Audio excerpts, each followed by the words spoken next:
Hello, you're listening to FullMetalRock.com, your loudest place for all that is metal. This is Patrick with Full Metal Rock and MetalManiacs.com. Pleasure speaking with Patrick KENNISON, the vocalist from the band Heaven Below. How you doing? Real good, man, real good. Cool, man. So far, what's been going on? I guess you were in Union Underground, and you started up Heaven Below. How did this all form up? Well, sometime back in 2003 or so, 2003 or 4, I moved out here to L.A. after Union Underground ended. And, you know, I got to play on some cool albums, like one of the Rob Zombie albums. I got to do guitar tracks and got to work with people like Ben Moody from Evanescence. And I figured, you know, man, I need to put my own band together and stop working for other people and do what I really want to do. So my buddy from Texas that had moved out here with me, we lived in a little apartment with another guy who's now in Guns N' Roses, DJ Ashba, and we were like, man, it's time to put together a real band, a new band. And so, you know, come these last few years, we went ahead and did it. Yeah, this is y'all's second lineup. I guess your second lineup from the first form. Yeah, you know, out here in Los Angeles, there's so many musicians and so many people. To find that right fit, you know, you have a lot more options than when you put a band together somewhere else. But, you know, it also, you just got to find that right chemistry that works. Yeah. And as far as you're the sole songwriter for the band? So far I have been. Of course, we have some cover songs, but our guitar player Jesse and I recently started collaborating, and he's a monster songwriter himself. So we definitely got a lot of fuel in the game here to make it keep going. Oh yeah. As far as I guess, what kind of influences have you had besides from your own? I guess other bands, other musicians to kind of mold y'all sound. Yeah. Gosh, I don't know. It's not something I consciously think about. A lot of our fans say that we bridge the gap between Avenged Sevenfold and Nickelback, and I don't know what I think of that. But you know, as long as people are associating with good bands, we're fine with that. Yeah. But you know. I go through phases, man. I'm listening to like 70s and 80s music right now for some weird reason. So as far as, I guess, how do you, I guess, what kind of genre do y'all put yourself in?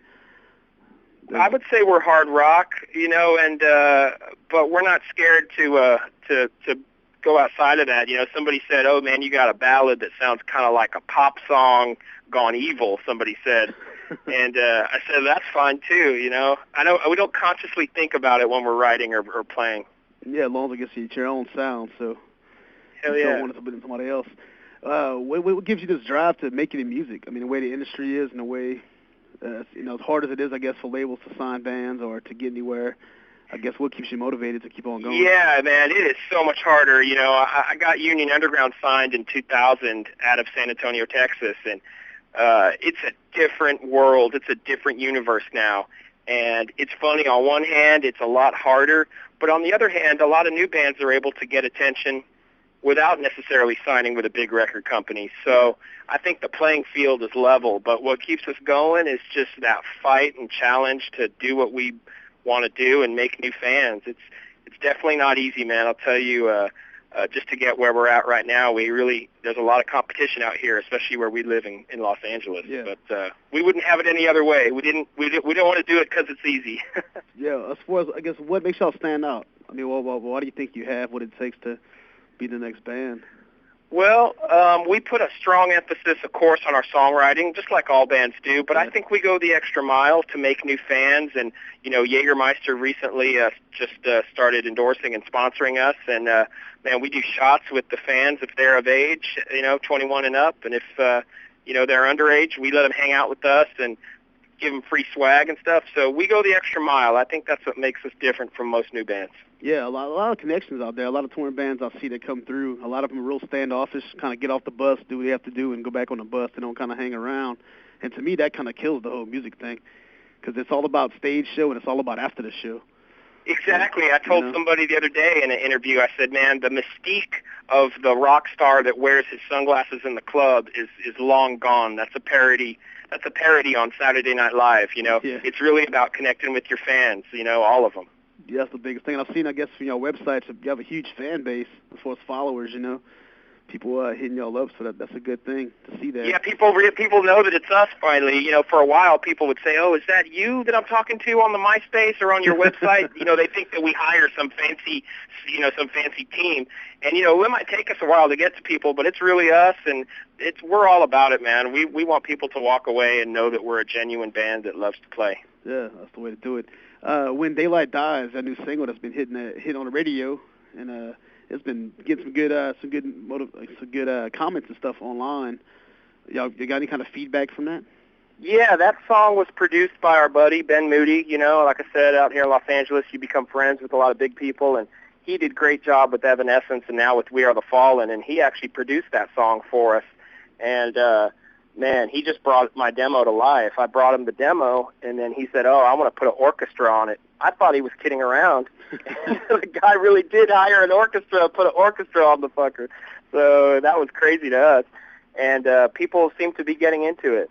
Yeah, as far as y'all released the EP?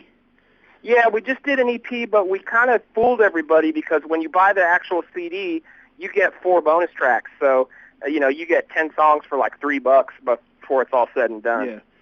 Yeah, it's pretty good. I mean, I heard a lot of EPs. I guess the EP is the right after the demo, and the EP put together well. I mean, sound-wise, it sounds really great.